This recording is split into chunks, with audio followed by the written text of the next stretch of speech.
Welcome to Life on the Moose. Today we're going on a deep dive into how I built this awesome off-grid cabin, how much it cost, and how much money I saved at almost every step of the build. So let's get right into it. This cabin sits on 20 acres. This property originally had an old house on it that was dilapidated and ready to fall down. Because it was ultimately unsafe, we took it down and saved a lot of the lumber that we will use, some of it, in this build. It's worthy to note that this property sits 3 miles away from Red Moose Ranch. My wife and I purchased this property nearly 20 years ago and have been slowly making the move over from the coast. Red Moose Ranch is where we have the main cabin. We have a barn, a woodshed, and a couple other small outbuildings. Our hope is to begin building our home in 2025. The outside dimensions of this cabin are 12 by 16 feet. Because of its square footage under 200, building permits are not required, as long as this is not used as a permanent residence. This cabin will sit on beams that will sit in steel brackets that will be embedded in concrete, buried in the ground. I'm reinforcing this concrete with chicken wire and rebar that will be connected to the steel brackets.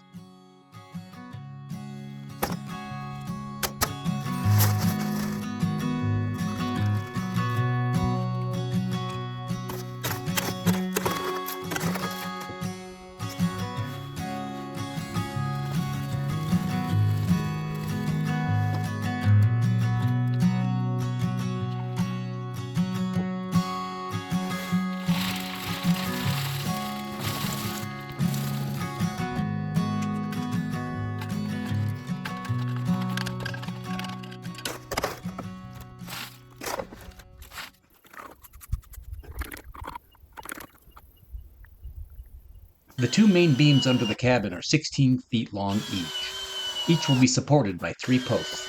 As you can see, I'm sistering together a 4x6 and a 4x4. The engineering called for slightly larger than a 4x6. 4x8 would be fine, but I did not have any. So I thought I would use the leftover material that I had and make my own beam. Together, they'll be more than enough. By the way, if you want even more detail on this build, check out one of 44 videos I made, every step of the way. Just check out the Mountain Cabin Build playlist.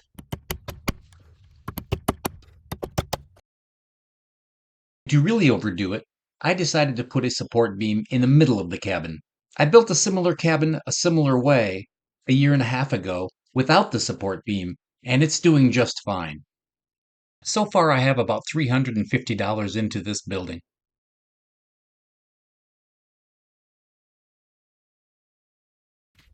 I was just talking about the individual videos that went into the making of this video that you're watching.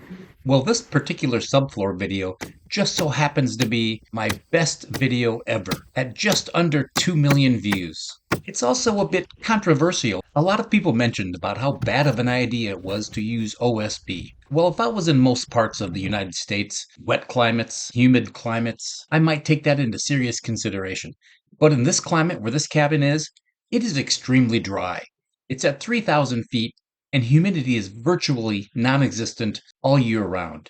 Ice cubes literally evaporate inside the freezer. I mentioned the ridge cabin earlier, and I built that subfloor exactly the same way. So far, that subfloor looks like it was just put on. You could build this floor the regular way without turning it over, but I just didn't want to lay on my back. I just found this way a little bit easier. Speaking of ways to do things, I will not profess that this is the best way to build this cabin. I took a lot of things into consideration: costs, simplicity, the ability to do it myself. So to say something is not the best way to do something, I'm okay with that.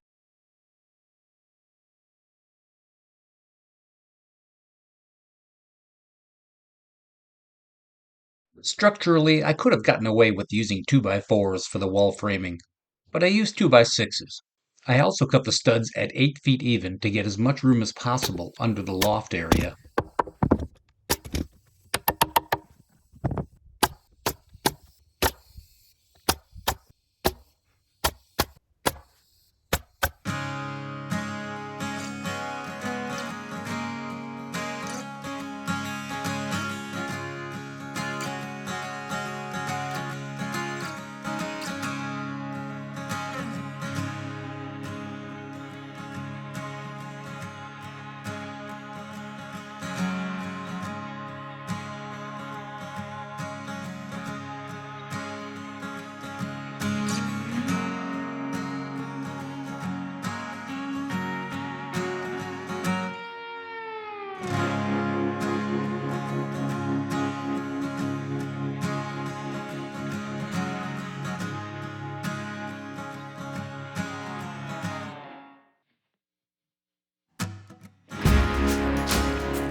The loft will extend about half the length of this cabin.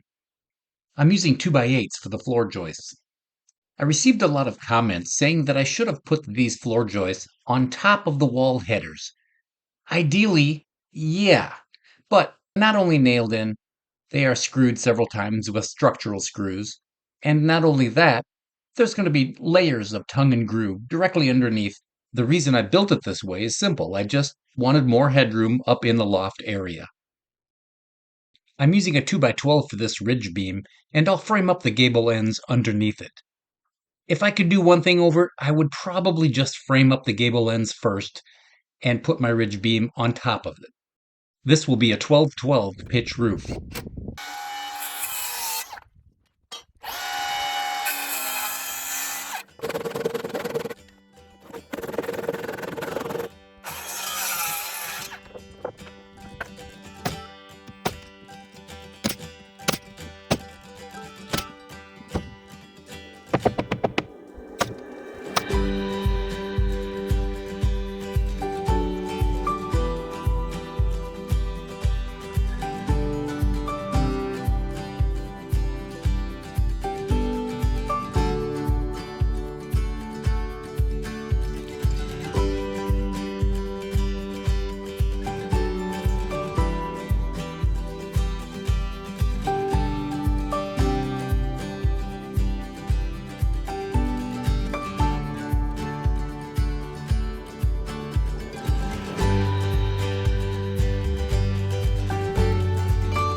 Because I didn't have any help building this cabin, I had to be creative now and then with my approach. For example, with this OSB, what I did is put the fascia trim on first so that the OSB can slide down against it. That way I didn't have to hold it while I was nailing it.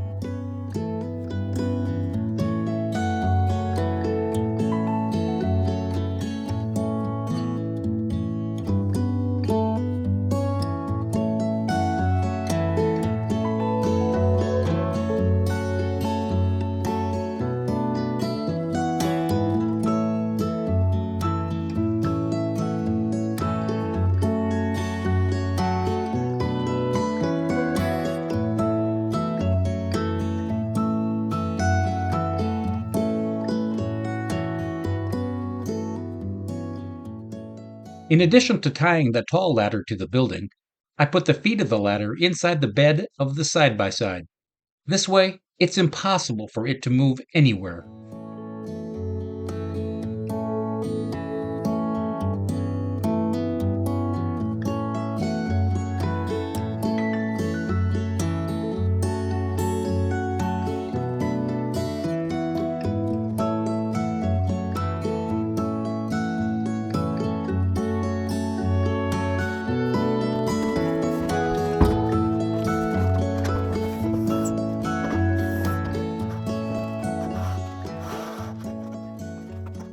Did you notice the top of the panel? I cut some pipe insulation and put that on the top so that when I slid it up there, it wouldn't get caught on the tar paper.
Other than a few rough sketches, I never had any real plan for this cabin. At this point in the build, I decided to cover the front door and add an awning. Nearly all of the lumber I'm using for the awning is taken from an old ponderosa pine tree that was burned in a fire. I had an extra sheet of OSB left over, and most of the steel for the roofing of the awning was left over as well, so my overall cost wasn't very much.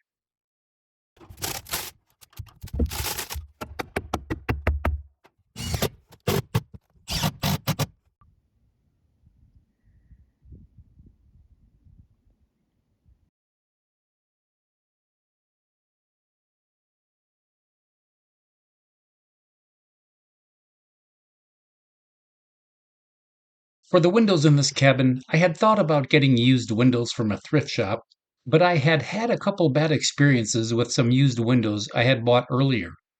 So I decided to order some pretty common sizes for this cabin. In the event one of them has to be replaced in the future, it'll be inexpensive and easy to find. There's a total of 8 windows in this cabin, 2 that are 2 by 2, 2 that are 3 by 5, and 4 that are 3 by 3.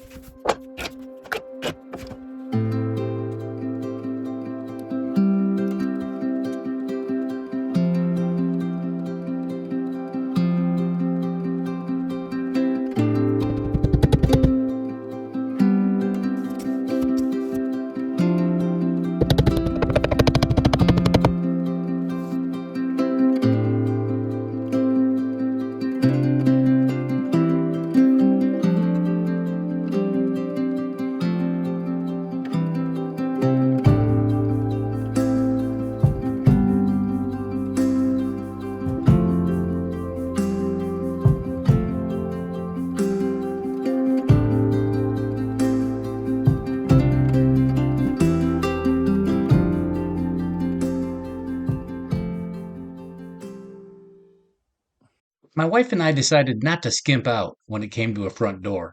We got a 36-inch wide door. It has a window in it with the shade built in.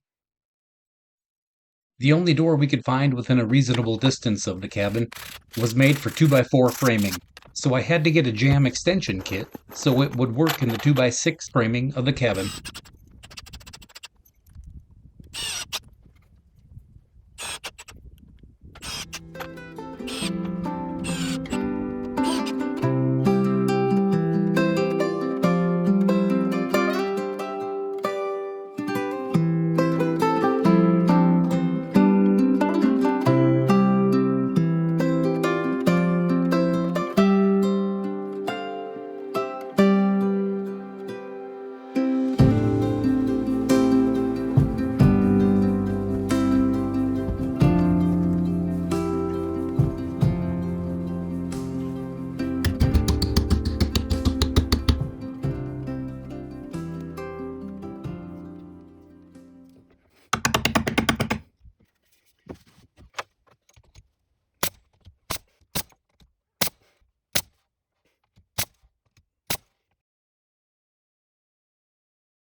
We decided to go with steel on the lower 3 feet of the cabin all the way around, for several reasons, really. One is fire. If a burning tumbleweed were to blow against the cabin, it sure would be better to fall against steel than wood. Another reason is moisture. Whether it's snow or driving rain, chances are it's going to affect the lower part of your walls. And aesthetically speaking, I think it looks fantastic. Most steel panels like this come in 3-foot widths, and you can order any length you need. I have a question for you. Do you like this sort of content? If you do, I'd be honored if you'd hit that like button and subscribe for great building content like this. I have a video that comes out every Friday, and I wouldn't want you to miss it.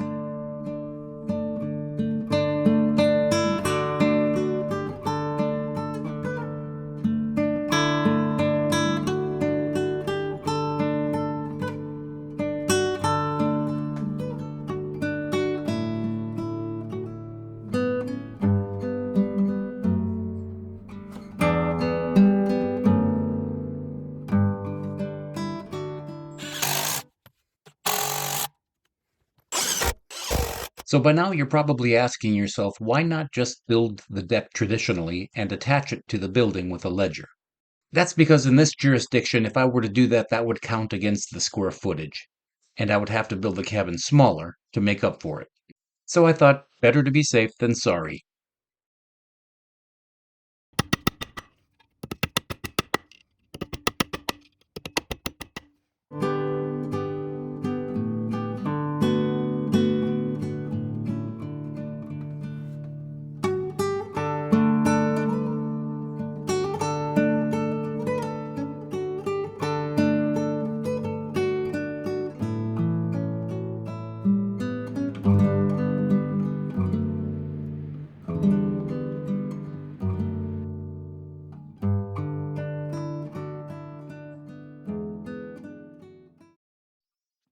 Cedar fence boards. For those of you who haven't been around Life on the Moose yet, I use cedar fence boards a lot. For non-structural things like window trim, it's perfect. It's less than half the price, goes up easy, and looks great. Sure, it's about an eighth of an inch thinner than traditional cedar trim, but does it really matter that much? I find that in situations like trimming out a cabin, it doesn't matter at all.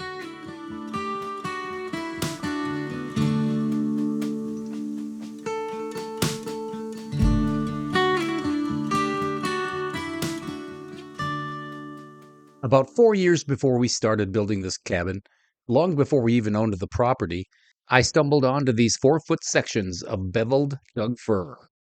They are what's left over from an 8x8 that the company was contracted to bevel. They're 8 inches wide, with a thickness from 1 inch to 0. I figured at the time that I could use it for something, so I bought over 200 pieces, and I paid $150. Now, these were not designed to be lap siding. When I tried to hang them as such, inevitably every board cracked and split. So I had to pre-drill every nail and face nail them in the thicker part of the wood. I know it's not ideal, but this is just a cabin in the middle of nowhere. It'll be fine. Ultimately, it turns out fantastic.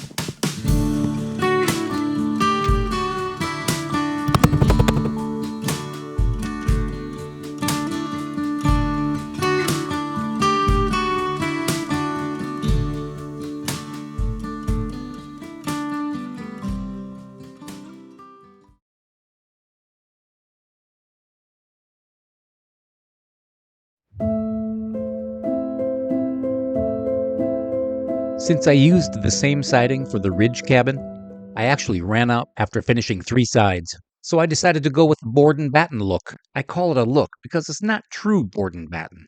First, what I do is put up what I call rough sawn plywood. This is 7/16 of an inch thick, 4x8 sheets with a layer of Doug fir on the outside. They're not the cheapest thing in the world, but they hold up very well in this climate, especially with the stain I put on it. Which, by the way, if you're interested in any of the products I used, like the stain or any of the tools I use, I probably have a link in the video description. Once again, cedar fence boards to the rescue.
So far, my out of pocket costs are $8,390.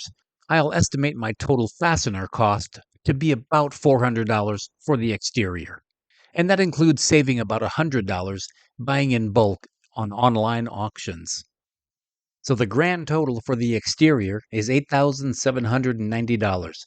and this includes $1,250 worth of savings.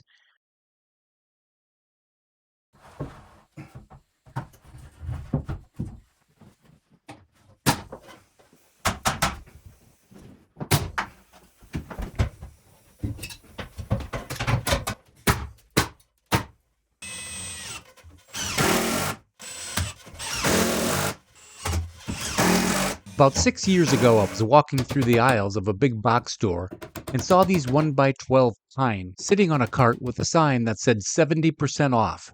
I bought them, all of them, and that was enough to do half of this loft. I'm still not exactly sure why they were discounted. Some of these boards were marred and scuffed up on one side, but they were just fine for this. So why am I hand nailing, you ask?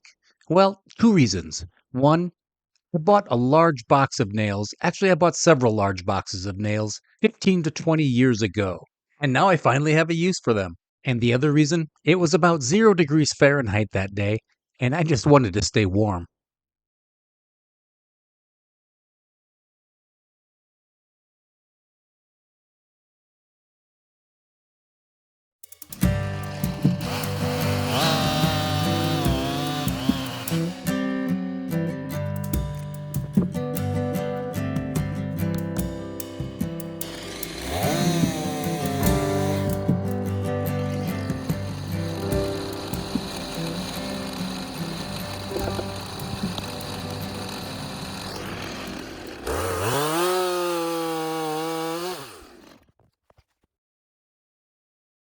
The best time to peel a log is when it's green, when it's alive and freshly cut down.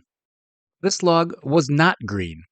There simply was no easy way to get the bark off. So I struggled, and it took hours to debark this log. It's a Douglas fir that was standing dead right outside the cabin door.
Now, I'm certainly no electrician, but I'm just adding some simple off-grid wiring.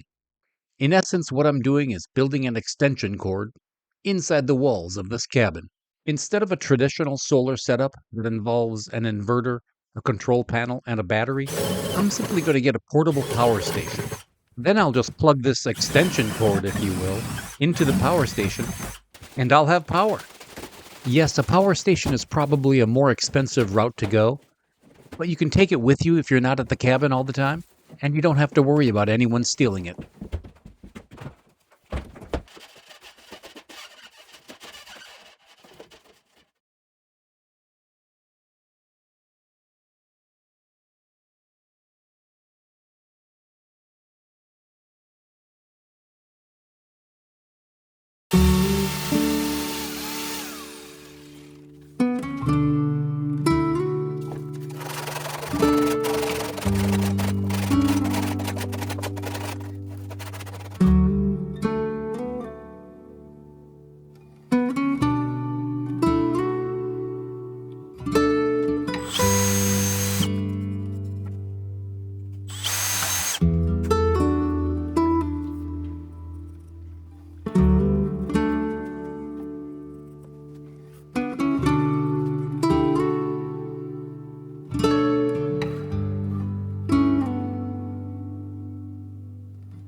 As I mentioned earlier, this cabin is not intended to be used as a permanent residence, and it surely isn't going to be heated consistently. And because this is a dry climate, I am not concerned about moisture buildup, so I'm not going to worry about adding extra ventilation that you would typically put in a ceiling above the batted insulation.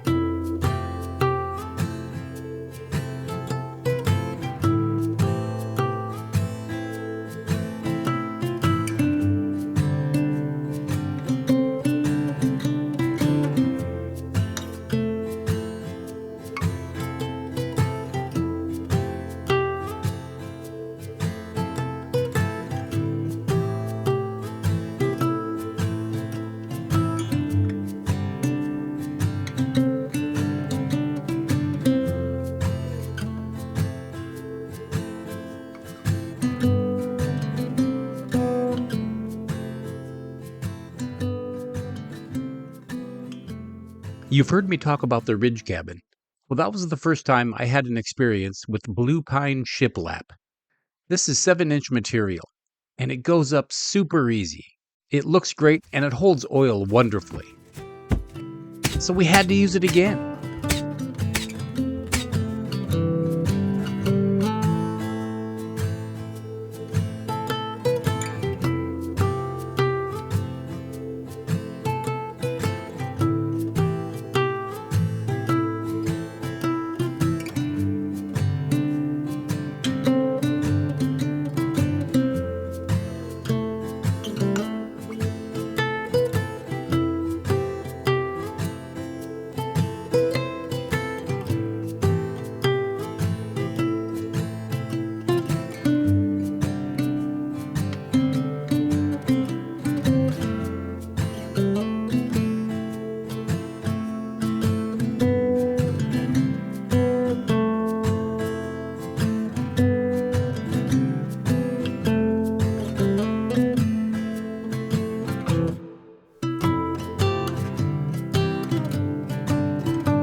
You probably know by now that this is your standard 1x6 pine tongue and groove.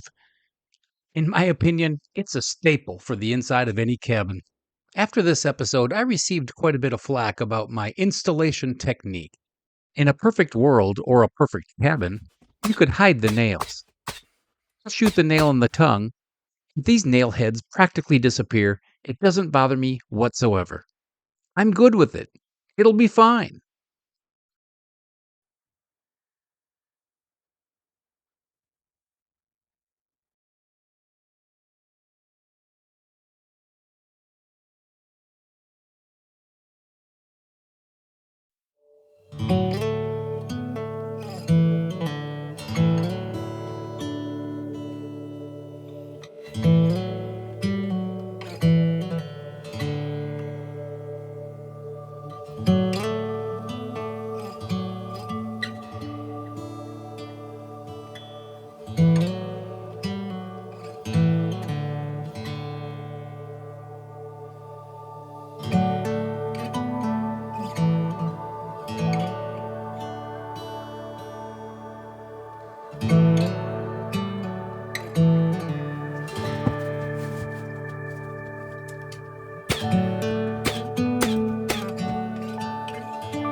I talk a lot in this channel about order of operations. What has to be done first? For those of you in the construction world in any capacity, you really understand this. You have to build the foundation first, then the subfloor, then the walls, then the roof, etc. But one thing I found after building a couple cabins is the exterior is a science, or mostly science. The interior is where the artist can really shine.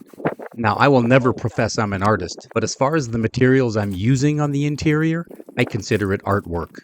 From this point forward in the build, almost all of the wood I'm using will be taken from Red Moose Ranch. Most of it is ponderosa pine burnt in a fire 9 years ago. So my cost to finish this cabin from this point forward is almost nothing. In my opinion, it's the most valuable.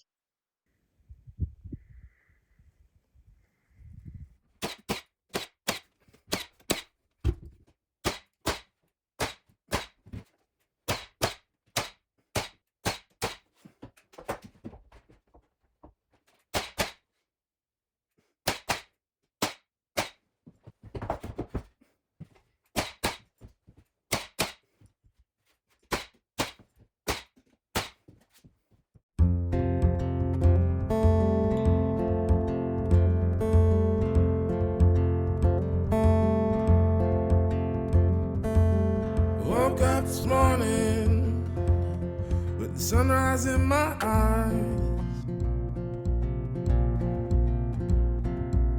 just like a new day, a breath of fresh air in my life. I don't know how, don't know why, but I'll be toasting all my life.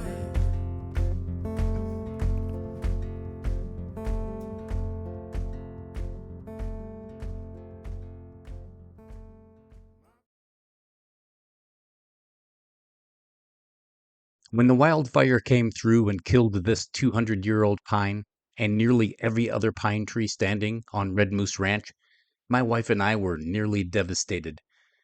We thought about selling the property and moving on with our lives. We decided to turn lemons into lemonade, as the adage goes, and make the best of what we had. Part of making the best of what we have is taking an old tree that's laying on the ground and making 1 inch thick flooring that you can put in a new cabin built in the middle of nowhere.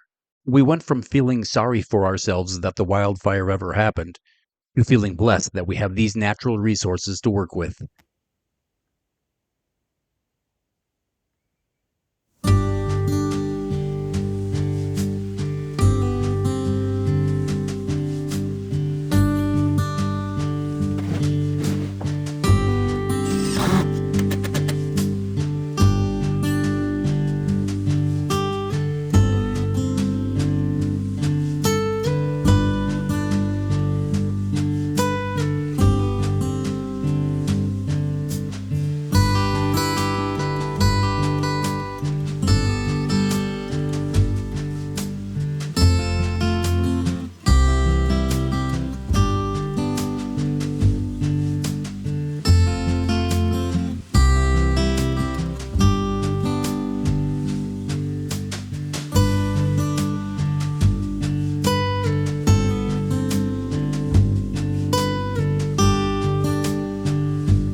I mentioned earlier that we tore down an old house that used to sit on the Spur Cabin property. Well, from this point forward, we also use a lot of wood from that house. The darker wood that you saw was taken from that house. At the same time, we happened to have the sawmill. I stumbled onto a spruce log that the homeowner wanted out of her yard. I thought, I can use that. So between the spruce log and wood from the old house, these cabinets cost almost nothing. I say almost because the only thing I really paid for were the hinges on the doors. Which, by the way, those hinges I bought as part of a surprise package on an online auction. So they cost me pennies.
Did you know that lacquer originally comes from the lacquer tree found in Japan and China? I did not know that until I built this cabin. Lacquer is very potent and potentially dangerous, so make sure you have enough airflow and wear a good mask. But it just brings out the grain beautifully. I'm very happy with it. By the way, we decided not to stain or oil the pine walls. We wanted the contrast of having that a little bit lighter than the ceiling and the floor.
So adding up all of the finishes in the interior, all of the fasteners, and stuff I probably missed, gives us a grand total for the interior at $39.45.